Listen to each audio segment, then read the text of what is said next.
Hi hello everyone, ಎಲ್ರಿಗೂ ನಮಸ್ಕಾರ. ಜ್ಞಾನ ಭಂಡಾರ ಯೂಟ್ಯೂಬ್ ಚಾನೆಲ್ಗೆ ನಿಮ್ಮೆಲ್ಲರಿಗೂ ಸ್ವಾಗತ. ಸ್ನೇಹಿತರೆ, ಸಾಮಾನ್ಯರಂತೆ ದೇವರಿಗೂ ಭಕ್ತರೇ ಶಾಪ ಕೊಟ್ಟ ಅನೇಕ ಕಥೆಗಳು ಪುರಾಣಗಳಲ್ಲಿವೆ. ದೇವರು ಆ ಶಾಪಗಳನ್ನು ಸಂತೋಷದಿಂದ ಸ್ವೀಕರಿಸಿದ್ದಾನೆ. ಭಕ್ತರು ಶಾಪ ಕೊಡುವುದು ಹಾಗೆ ಭಗವಂತ ಅದನ್ನು ಸ್ವೀಕರಿಸಿ ಅನುಭವಿಸುವುದು ಎರಡೂ ಕೂಡ ಆತನ ಸಂಕಲ್ಪವೇ ಅಲ್ಲವೇ? ದೇವರು ಎಷ್ಟಾದರೂ ಭಕ್ತ ವತ್ಸಲನಲ್ಲವೇ?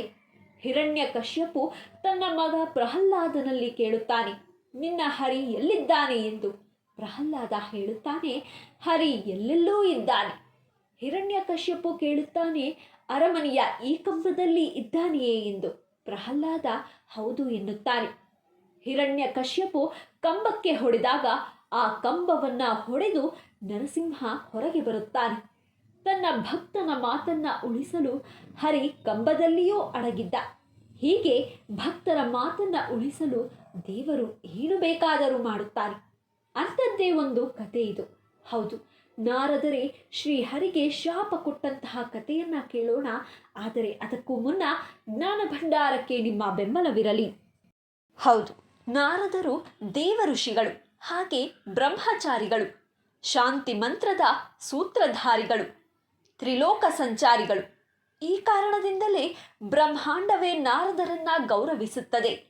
ಲಕ್ಷ್ಮೀ ದೇವಿ ಭೂಮಿಯಲ್ಲಿ ಶೀಲನಗರದ ರಾಜನ ಮಗಳು ಶ್ರೀಮತಿಯಾಗಿ ಜನ್ಮ ತಾಳಿರುತ್ತಾಳೆ. ಆಕೆ ಅಪ್ರತಿಮ ಸೌಂದರ್ಯವತಿಯಾಗಿದ್ದಳು. ಪ್ರಾಯ ಪ್ರಬುದ್ಧೆಯಾದ ತನ್ನ ಮಗಳು ಶ್ರೀಮತಿಗೆ ರಾಜ ಸ್ವಯಂವರವನ್ನ ಏರ್ಪಡಿಸುತ್ತಾನೆ. ಇದನ್ನ ತಿಳಿದ ನಾರದರು ತಾವು ಕೂಡ ಸ್ವಯಂವರದಲ್ಲಿ ಪಾಲ್ಗೊಳ್ಳಲು ಬಯಸುತ್ತಾರೆ. ನಾರದರಿಗೂ ಅವಳನ್ನ ವಿವಾಹವಾಗಬೇಕೆಂಬ ಮನಸ್ಸಾಗುತ್ತದೆ. ಆದ್ದರಿಂದ ಅವರು ವಿಷ್ಣುವಿನ ಬಳಿ ಹೋಗಿ ತನ್ನನ್ನು ಸುಂದರನನ್ನಾಗಿ ಮಾಡುವಂತೆ ಕೇಳಿಕೊಳ್ಳುತ್ತಾರೆ.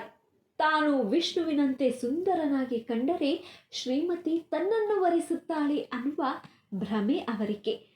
ವಿಷ್ಣು ನಿಮಗೆ ಯಾವ ರೂಪ ಬೇಕೆಂದು ಕೇಳಿದಾಗ ನಾರದರು ತನಗೆ ಹರಿಯ ಮುಖ ಬೇಕೆಂದು ಕೇಳುತ್ತಾರೆ. ವಿಷ್ಣು ನಾರದರಿಗೆ ಹರಿಯಂತಾಗಲು ವರವನ್ನ ನೀಡುತ್ತಾನೆ. ನಾರದರು ಹೊಸ ರೂಪದೊಂದಿಗೆ ಸ್ವಯಂವರಕ್ಕೆ ಹೋಗುತ್ತಾರೆ.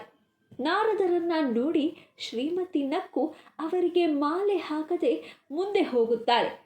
ಇದರಿಂದ ಕೋಪಗೊಂಡ ಹಾಗೆ ಅವಮಾನಿತರಾದ ನಾರದರು ಅಲ್ಲಿಂದ ಹೊರಡುತ್ತಾರೆ. ಇತ್ತ ಶ್ರೀಮತಿ ವಿಷ್ಣುವನ್ನ ತನ್ನ ಪತಿಯಾಗಿ ಆಯ್ಕೆ ಮಾಡಿಕೊಳ್ಳುತ್ತಾಳೆ. ಸ್ವಯಂವರದಿಂದ ಹೊರನಡೆದ ನಾರದರು ನೀರನ್ನ ಕುಡಿಯಲು ನದಿಯ ಬಳಿ ಹೋದಾಗ ತನ್ನ ಮುಖವನ್ನ ನೀರಿನಲ್ಲಿ ನೋಡಿಕೊಳ್ಳುತ್ತಾರೆ. ನಾರದರಿಗೆ ಅವರ ಮುಖವನ್ನ ಕಂಡು ಆಶ್ಚರ್ಯವಾಗುತ್ತದೆ. ಯಾಕಂದ್ರೆ ನಾರದರ ಮುಖ ಕೋತಿಯ ಮುಖದಂತ ಇರುತ್ತದೆ. ಹರಿಮುಖ ಎಂದರೆ ಕೋತಿಯ ಮುಖ ಎಂದು ಅರ್ಥವಿದೆ. ವಿಷ್ಣು ತನಗೆ ಮೋಸ ಮಾಡಿದನೆಂದು ಭಾವಿಸಿ ನಾರದರು ವಿಷ್ಣುವಿನಲ್ಲಿಗೆ ಹೋಗಿ ನಿನಗೆ ಮುಂದೆ ಮಂಗಗಳೇ ಅನುಯಾಯಿಗಳಾಗಿರಲಿ ಎಂದು ಶಾಪವನ್ನ ನೀಡುತ್ತಾರೆ.